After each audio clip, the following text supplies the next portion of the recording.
छोटा सा गांव सांबोनगा, फिलीपींस का एक कोना, जहां रातें हमेशा भारी लगती थीं।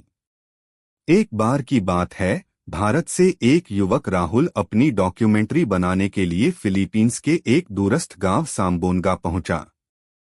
गांव के लोग बहुत शांत लेकिन डरे हुए रहते थे। जब राहुल ने पूछा तो किसी ने भी स्पष्ट जवाब नहीं दिया। सबने बस इतना कहा, रात को बाहर मत निकलना, असवाम घूमता है। राहुल को यह सिर्फ अंधविश्वास लगा। उसने तय किया कि वह रात में खुद बाहर जाएगा और कैमरे में असवाम की सच्चाई रिकॉर्ड करेगा।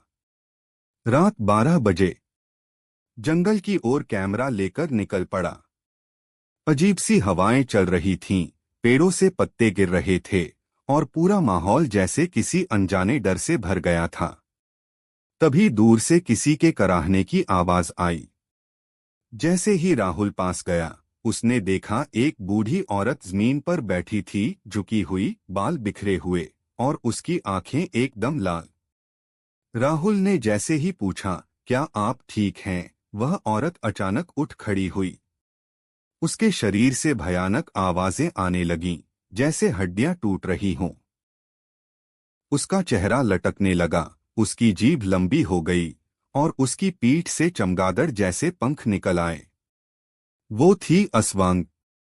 राहुल डर के मारे भागने लगा, पर कैमरा हाथ से गिर गया। असवांग हवा में उड़ती हुई उसका पीछा करने लगी। लेकिन राहुल गांव की एक प्राचीन चर्च में घुस गया, जहां माना जाता था कि असवांग नहीं आ सकती। चर्च की घंटी खुद ब खुद बजने लगी और असवांग जोर से चीखकर अंधेरे में गायब हो गई।